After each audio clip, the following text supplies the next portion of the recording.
everybody to our town board work session for May 11th, 2020. I'll ask everybody to please rise for the Pledge of Allegiance. With allegiance to the flag of the United States of America and to the republic for which it stands, one nation, under God, indivisible, with liberty and justice for all. So here in the town hall, we have Councilman Jacoby and Councilman Myers. With us via Zoom is Councilman Bax and Councilman Guyton. So first, I'd like to go ahead and get the agenda approval. I don't have any changes to the agenda. I know Dave Train gave me some things to read, but I'll handle that on the department head statements. Tom, do you have anything?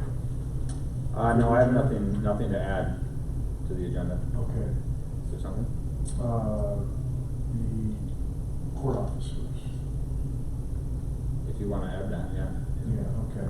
I actually do have something to add. So the court officers. Is that under use? Yeah. Yes. Anybody else have anything else to add?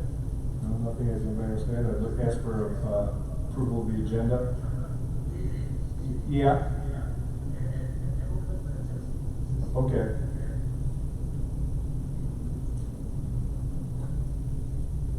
Glad you mentioned that because I forgot to print that out. Who said that? COVID testing. Oh, okay. You might have to turn up a little bit, Al. I second, So Al Bax first made the motion. And I second. And we'll do all in favor. I'll start with Councilman Bax. Councilman Guyton. Yes. Councilman Jacoby. yes. Councilman Myers. Yes. And Supervisor Broderick, yes. Any opposed? Motion carried. So we'll move into department head statements. I'll start real quick.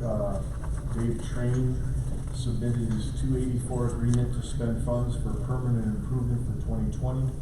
He cut this budget by 45%.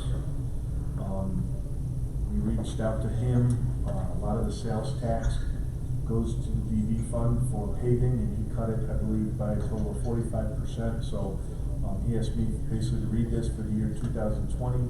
The below signed parties agreed to spend the sum of $290,000 to be used for the permanent improvement of the following roads: micropaved Swan Road at $165,000, paving of $125,000 of Moore Road, Colonial Drive, North Klein Road, Laurel Road, and Wayside Drive.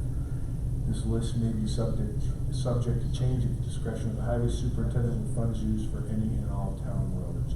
I don't think I need a motion for that. I just need to read it into the record. I think so. Okay. So that was from Dave Train. Also, kind of falls under highway for Dave Train. I received a letter from the New York State Department of Transportation.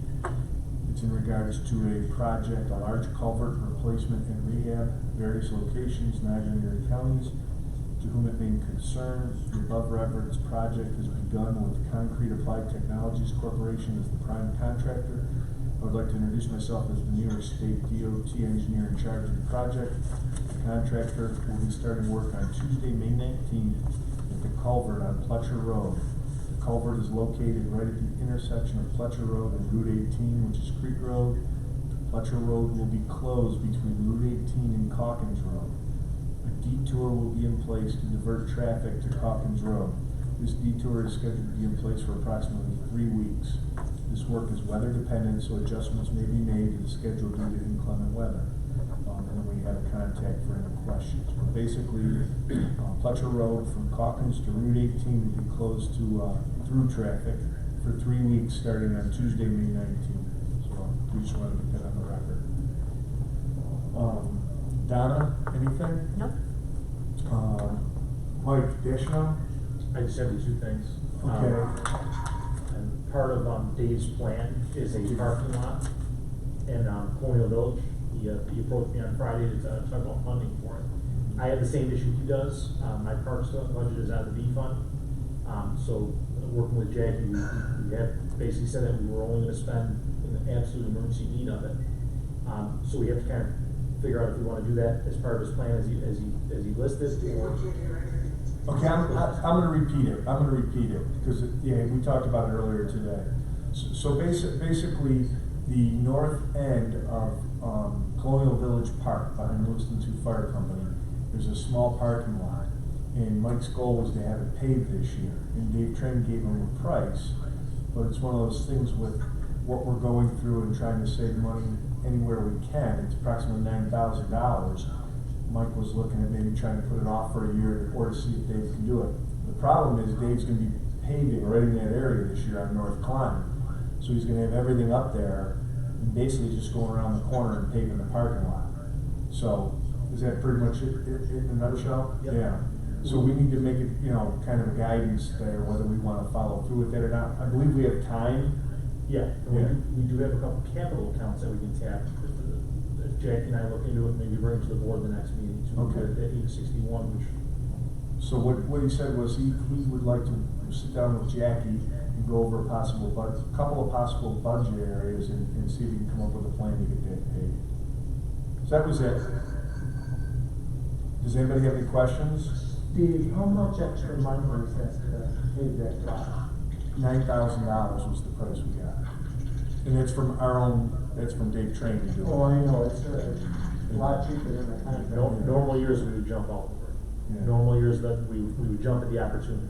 We don't get very many opportunities to have stuff in our parks paved, under his schedule, because his schedule is always very tight and very stressed. So I'll check with Dave, we can check with Dave, we'll go up, take a ride and look around and see how much more it would be if he wasn't doing North Klein and how much the price would change, so we'll just. I just hope we can do it. Yeah. So, is that it? Anything else? I just want to make sure the board knew that we did cancel all of our programs in recreation for the month of June. We started the process of sending out refunds because one of our tournaments, we had 4 weekends of tournaments in June that are now officially canceled. We're in phase 4 of the reopening recreation is. There's a couple questions what happens after that phase 4 that we haven't really yet gotten a solid answer to. Particularly, there's a paragraph that says we should not bring anybody in from outside of our area and no large gatherings. So I'd like to see the words large and area defined. Are we talking about our region, or are we talking about just the town? And that'll determine what we want to do on July 1st, but that decision's gonna have to come pretty soon. Baseball and softball, that's the same thing. We basically sent out information that everybody's saying, our normal season goes from May until the first week or 2 of July, this is for the Lewiston, baseball and softball players. Obviously, we can't do that. We've said that if we're allowed to open, we run a modified program at this point, but, right now, we're on the precipice, we're gonna have to cancel that season too and reimagine how we're gonna do it when we are allowed to open. So real quick, just kinda, what Mike said was, he's canceled all parks and recreation activities for the month of June, and July will be up in the air, and he doesn't know where it's going. He's talked about modifying some schedules. Mike and I had talked, and I thought it might be an opportunity to do something he's never done before that might be a little bit fun for the kids for a very short period of time. Whether that can come to fruition, the governor with his phasing process is what Mike was talking about in Parks and Recreation, phase 4. And it may take a while, so July 1st at least right now, so we'll see. But is it? Yep, and just Hold on. Go ahead, Bill. I understand correctly, the governor said that the tennis courts would be open. that's what I was gonna say. That's Phase still 2. true, Mike? It looks to me like in phase 2, most of the parks equipment can be open. Again, we don't have anything set up as far as maintenance of it, cleaning it, making sure it's, I'd like to see some kind of guidance as to what we need to do to, take the caution tape down from the tennis courts, the basketball courts, and the playground equipment. Mike said yes, they'd be ready, but he wants some guidance from the state on how to open that up properly, cleaning it and stuff like that. The tennis courts they look great as far as, the maintenance and all that. They've been cleaned off and everything. From listening to the governor today and talking to the county, we're probably another 2 weeks from this Friday to even have an opportunity to go to phase 1. So he did mention tennis and drive-in movie theaters. We don't have a drive-in movie theater here in town, but the tennis courts could be definitely a possibility. I don't know about how golf fits into there either, the two activities, tennis and golf, but, again, that'll be dictated, and Mike says he's just looking for some guidance there, so. Pretty much it? Okay, Bill Conrad, do you have anything? You're sideways, Bill, just so you know. Just the one item from, North Ridge and Lakes Drive, the intersection, stop sign, I just received a call from a resident there, Mr. Chicano. Just, again, speaking to the fact that, since we drive, the lack of abeyance of the sign, I know, Dave Tree responded and said that, stop sign there is not gonna solve the issue. He said that early on in the whole process.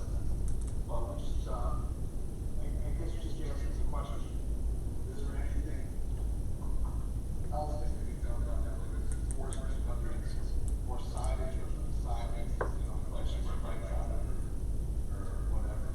But, is there anything that can be done to, that situation? Because he believes, and I support the belief that, with summer coming, people trying to get out, just walking around, walking the dog.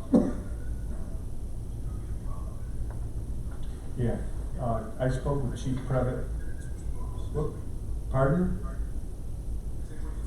No, it's a road we pave on a regular basis, you can't put speed bumps there.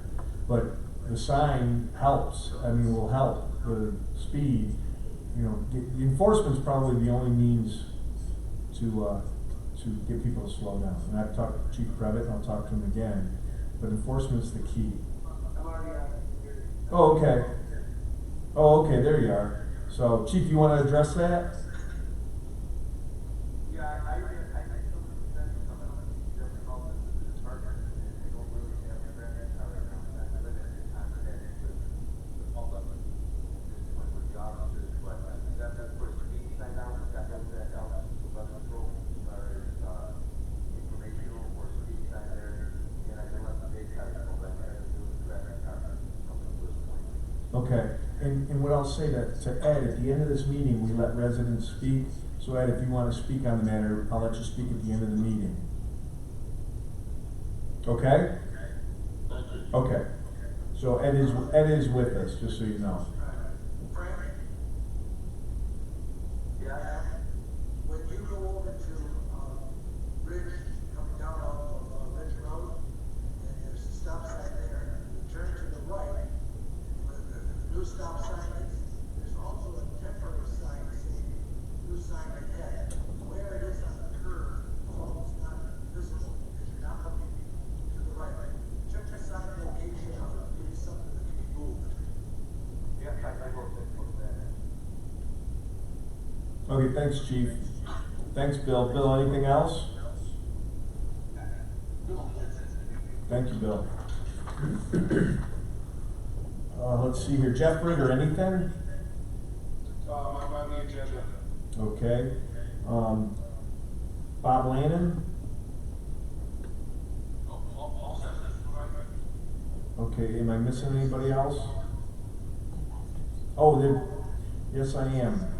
Dan Zano. Okay, thank you. Tim, are you there? I am here. Okay, you're Yeah, I would just like, I don't know if you need to talk about it or not, I was talking about this afternoon about eventually getting some prices on, barriers for officers. What you guys thought on that? Yeah, I talked to everybody. We have a letter from Tim, and everybody saw it, and everybody's in favor of looking into that and getting some more estimates. So Tim reached out to one builder, and we want to reach out to at least two more. So that I believe will move forward, and then we'll just have to figure out how to pay for it. Was there anything else you wanted to add to that? No, that's all I needed, just wanted to be proactive on it rather than all of a sudden everything be spent and the public comes back and building and then Yeah, I've been talking to Donna about what steps we're going to take to reopen the building and when, and it's something we need to think about. Obviously, it won't be this week. When they decide to open up Western New York, which could be 3 weeks, this week and then another 2-week period, we need to make a decision there. So, we have a little bit of time, but we definitely need to move forward, on that. So I'll work with Tim and Donna on that. I think that's everybody. I have a question. Go ahead. Something seems different about Tim. Desperate times deserve desperate measures. You've never seen his dining room before? Everyone else grows a beard during this crisis. Yours disappeared. Have you seen him? No. Tim, you want to move closer to the camera so everybody can see you? If you gotta wear a mask, they tell me I can't wear a beard, so. Low on the priority list as opposed to getting open. You look great. I gotta say, I'm lucky I saw him here at Town Hall, because if I would have saw him at Tops, I would have known who he was. He doesn't have the power he used to now. Yeah. I don't know, he looks 20 years younger to me. Yeah. You know, I didn't know this is being recorded, but I hear people who are doing Zoom meetings are also having a drinking game. Every time somebody touches their face, you're supposed to take a drink. I would already be inebriated by now. Okay. Okay, moving from that, abstract approval. Mr. Guyven? I move to approve the regular abstract of claims number 927 to 1,050 and recommend the payment of amount of $299,335.64 plus the post audit of $14,212.37. I second that. And I must commend the ladies in the clerk's office and always the team that did an excellent job on the abstract. Thank you. Okay, we have a motion and a second. All in favor? I'll start with Councilman Bax. Yes. Councilman Guyven? Yes. Councilman Jacoby? Yes. Councilman Myers? Yes. And it's a yes for Supervisor Broderick. No one's opposed. Motion carried.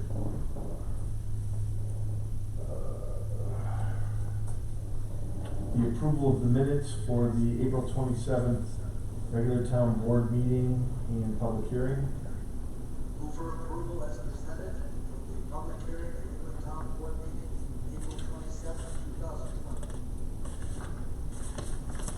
Can I get a second? I'll second. Okay, we have a motion and a second. All in favor? Councilman Bax? Yes. Councilman Guyven? Yes. Councilman Jacoby? Yes. Councilman Myers? Yes. And Supervisor Broderick's a yes. Bill, why don't you go ahead and jump right into your COVID testing, what you had to report. Okay, listening to Governor and Becky British, county legislator, chairman of the legislature, it's come to my attention that one of the benchmarks that needs to be addressed is testing. And there's about 3 or 4 different places in our area that can go for testing. It's a little confusing. So I did a little research today, calling the COVID hotline. The number is 888-364-3065. If you call that number, follow the prompts, you can make an appointment to go out to Niagara County Community College. You don't have to have any symptoms, you don't have to have any script, you don't have to have underlying conditions. You just make those arrangements and go and get the test. And the more people that have the test, the closer we're going to get to actually moving the laws off line here. So testing's open, and I think we should encourage our town employees to go and have the test and the general public. Now, there's different, again, Rite Aid is having a test, but you have to have a script. So this one, the NCCC, you don't need a script. Just again, I repeat the number, 888-364-3065. Thanks, Bill, and I received that email. I'll pass it along to Donna unless she already got it. Maybe we can put it on our website. Maybe we can put it on our website. Just So- one question, do you need an appointment for that? Do you need Yes, to- you have to have an appointment. Thank you, Bill. Yeah, When you call in that number, they put you on intake interview, then they call you back to set up your appointment. You have some latitude just to pick the time, day that you'd like to go. okay, great, thank you. Moving on to I&I grant GHD proposal approval, I will, Jeff Ritter. Yes, for those of you who don't know, IMS stands for inflow infiltration. That's the extraneous flows of rainwater that come in, get into the pipes, every time it rains real hard. It puts a real stress on the plant. And the DEC is, after all communities to try to tighten the system up, so, our grant writer, Connie, Miner, has gotten us, environmental, facilities grant that's, I believe it's for $30,000. Now, I had budgeted, $36,000 for this, already in the budget. So, getting this, engineering planning grant is gonna help us, broaden the scope on this, because we'll have a little bit more money to use. And, that's it as far as I've got. Tom, did you have anything to add? So, GHD has presented the board with a proposal for their engineering studies, which I'm sure Bob Lannon or Dave Britton, if he's available, could speak to if the town board had any questions for them. But in terms of what you legally need to do tonight to move forward with accepting that grant, is you need to make a determination relative to seeker. This would be a type 2, engineering study, so it's just type 2, but you need to just take a motion on that, to declare it as a type 2 action, secret. There is a resolution that's been presented in your paperwork. So we'll need a secret resolution declaring it as a type 2 action. And then you also need a motion, approving, if you approve of it, approving, of the professional, engineering services proposal and authorizing Supervisor Broderick to execute any and all documents that are needed to obtain the grant and authorize the engineering approval. So you need 2 motions. I'll make that motion, it's a seeker type 2 action, Yep. and we vote on that, right? Yeah, you need a second. Okay. Do we have a second? Second. Bill Guidance, second. We have a motion and a second, all in favor? Al Bax? Bill Guidance? Yes. John Jacoby?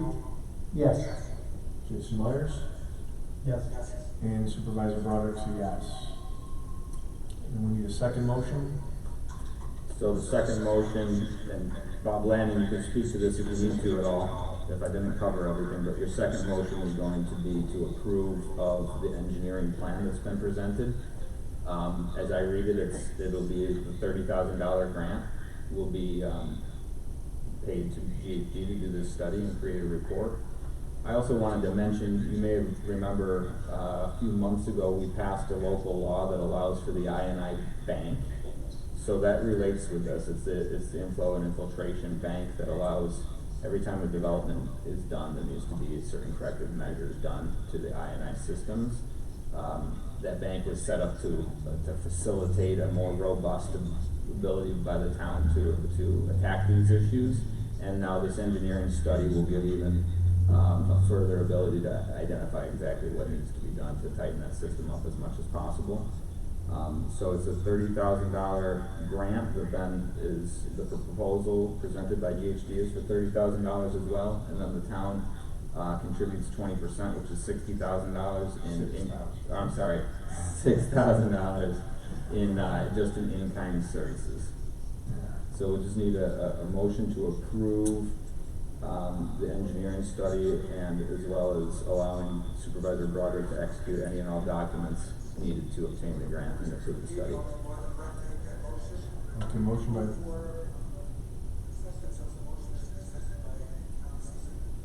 I'll second it.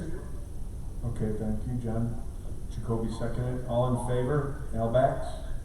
Yes. Bill Guyton? Yes. John Jacoby? Yes. Jason Myers? Yes. And Steve Broderick's a yes. Thank you. Okay. Also, I'll keep it over there with you, Tom, with the FOIL appeal. So, the FOIL is, as you may know, for anyone who's listening, is a Freedom of Information law that allows individuals and entities to obtain documents from the municipalities. There's been a FOIL request that was presented. It initially goes to our town clerk, Donna Garfunkel. Finkel. I'm sorry? Finkel. Oh, I'm sorry. Garfinkel. Garfinkel. Sorry. There's a lot going on. There's a lot going on. Uncle Finkel. I'm not sure if I said it wrong, but I will figure it out for next time for sure.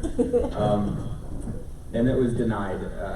On this particular issue, it's a legal issue. It was requesting certain police documentation relative to an individual who was charged with a misdemeanor, but that charge was later reduced. So Donna Garfinkel and I had discussed it previously, and I had recommended that she deny it, which she did. The individual seeking that information then appeals it, and the appeal goes to the town board. So that's why it's in front of you tonight. I'm making the same recommendation that you deny it for the exact same reasons that you did before, which is that it's actually just a matter of law. That case is closed and sealed pursuant to Criminal Procedure Law Section 160.50. So it's a sealed record that they can't obtain. There's other ways that entity seeking that information could obtain that information, but not through the town and not through the FOIL law. So I've drafted a letter for you, and it's part of your packet, and I'd ask for a motion to again deny that appeal for the reasons I presented, and to authorize Supervisor Broderick to execute that document. I'll make that motion that we deny this FOIL on advice of council, and we authorize Supervisor Broderick to execute that. Okay, we have a motion and a second. All in favor? Councilman Bax? Councilman Guyton? Yes. Councilman Jacoby? Yes. Councilman Myers? Yes. And Supervisor Broderick is a yes. Thank you Thank very you. much. Is all that paperwork publicly admissible, or accept?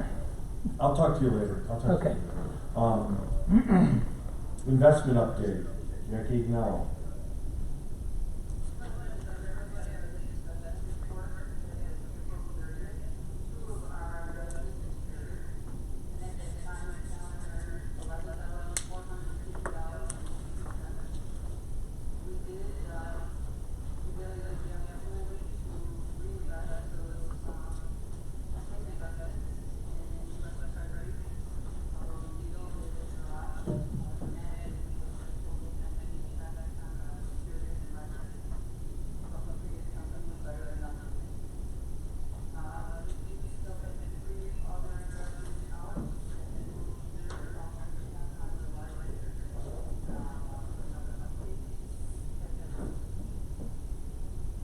Thank you very much. You want to move right into your budget revisions? If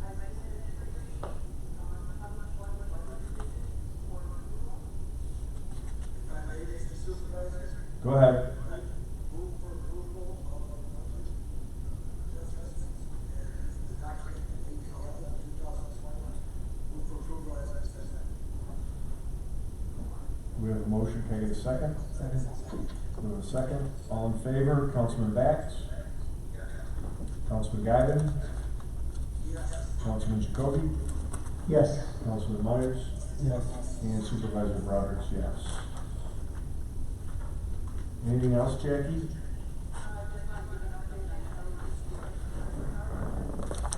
Go ahead.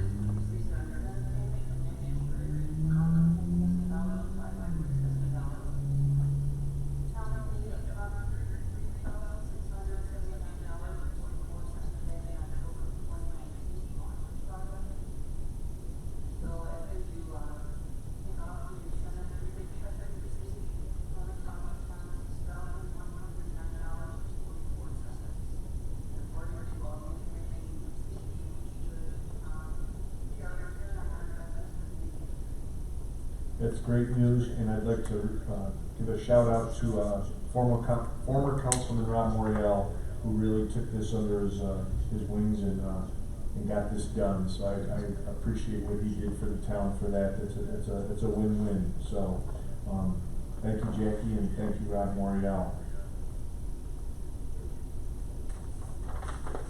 On another issue, with the court officers, our court officers are part-time employees.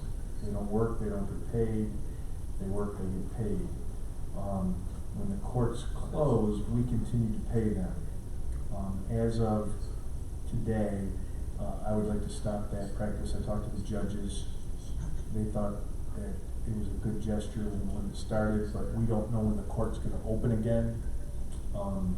There is no end in sight for that, so I would like to make a motion, and this was recommended by our attorney, to make a motion to stop any payment to any part-time officers of the court that don't work. If they come in and do any work, of course, we would pay them, but for any work that's not being done, is it? Yeah, yes, Supervisor. Yes, Supervisor, I think that suffices to, in this particular issue, considering that they're part-time, and as you had previously stated, they don't even have necessarily set hours, but they get paid for the hours that they do work. You would just need a motion, as you described it. Okay, so I'll make that motion. Can I get a second? I'll second it. Okay, we have a motion and a second. All in favor, Councilman Bax? Yes. Councilman Guyman? I'm gonna say yes, really, because you should have a little more time to process. Yes. Okay, Councilman Jacoby? Yes, but some discussion. Okay, and Councilman Myers? Yes. And I'm a yes as well. Motion carried. Go ahead, do you want to? Yeah, go ahead.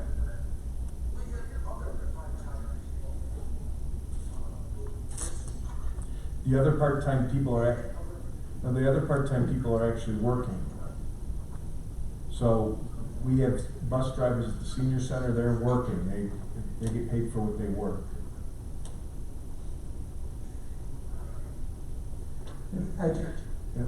I just wanted to say that, I talked over with our council. We're pretty much obligated to not pay these people. We'd be, it's not some big felonious violation, but it certainly would be, out of the norm to pay people who are part-time employees who are not working, and sort of obligated to take this action. I don't like to do it, but I think we have to. I would say from a legal point of view, I've seen it argued that it would, just as you said, I've seen it argued that it would be improper for you to continue those payments for part-time employees. It's different for full-time employees, and there are many full-time employees that are working from home right now and receiving their pay, and that's a different scenario. But for part-time employees who don't have benefits and they don't have accruals, I've seen it argued that it would be improper to continue that payment. Thanks, Tom. Okay. Before we get to resident statements, I want to make a couple of announcements. I want to congratulate Donna Garfinkel on 30 years of service this past Saturday, was it? 30 years of service to the town.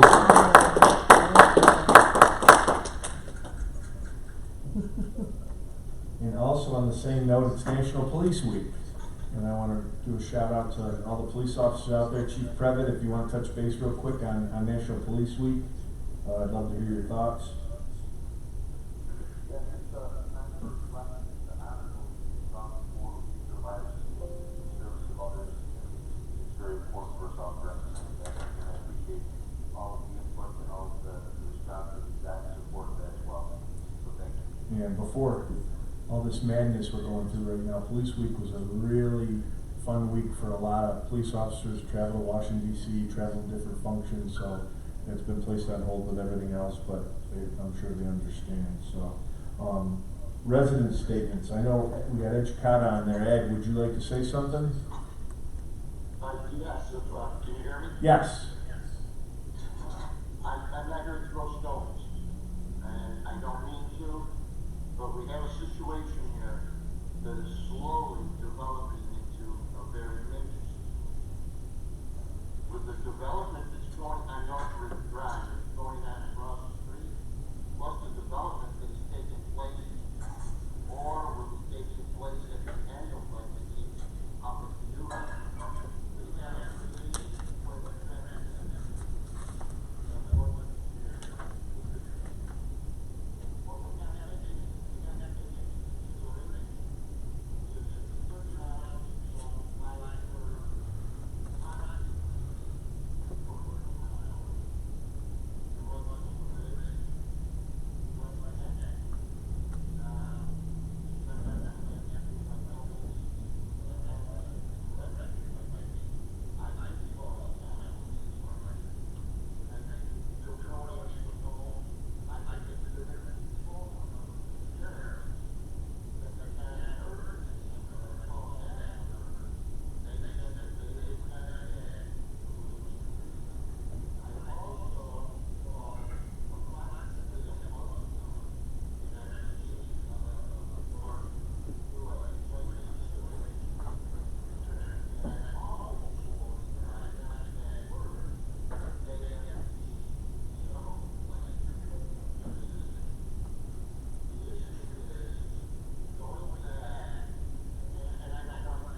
Okay.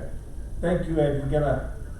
I gotta cut you off there. I believe Chief Brevet stated he will, get somebody over there and we'll ask him about those signs, putting up a traffic sign for stop sign ahead. Go ahead. Stop bars?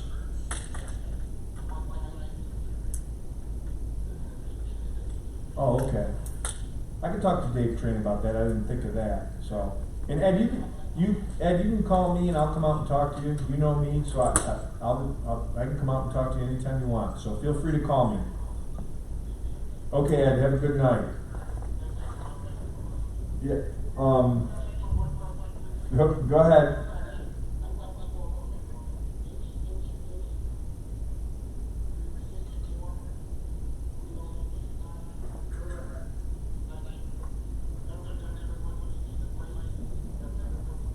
Thanks, Ed. Okay. I believe that's it for resident statements. Steve Lyle, who's in-house. In-house. Some of the chat rooms, a lot of people are waiting for an explanation on the water bills, why they went up 40 and 50%. I certainly didn't use that much more water, and a lot of other people are saying they've gone up considerably, so. Yeah. I'd have to look at it. This is the first I've heard of it. Okay. So, if you wanna. I didn't know if some of the funding for the new water line was starting in there somehow, I don't know. Well, it started before. It was prior. So that rate was included, I think, a year and a half, 2 years ago. Oh, really? Yeah. Okay. Yeah. So, I mean, if you want me, I can make a copy of it and see exactly what you're talking about. I know one gentleman called me and he thinks his bill went up because he's got 4 people in the house and they never leave, but I don't know if that's the case to go 40%. No. So, okay, I'll definitely look into it. I'll send you a copy of it. Okay. He was complaining about his water bill going up 40%, and he said other people have expressed the same thing, and I told him this is the first I've heard of it, and I would gladly look into it. Okay, so yeah, sorry about that. Also, under department head statements, I was supposed to read a letter from Tim, but it kind of appeals more now with our upcoming board and commission meetings. We were gonna try and have our zoning board, our environmental and our planning board, but the county notified Tim that there are no planning, zoning, or anything for the county. The county planning is canceled theirs, so they are not doing one until June. So as a result, we have canceled all our meetings of the Zoning Board of Appeals, the Historic Preservation, Environmental Commission, and Planning Board for the month of May, which leaves just basically the regular town board meeting on Thursday, May 28th, and that's due to Memorial Day weekend. So Thursday, May 28th, it'll be a different than normal meeting. So we'll keep you posted on whether that's going to be a Zoom meeting or not. It's all up in the air. So with that, I'll ask for a motion to adjourn the meeting. So moved. John Jacoby.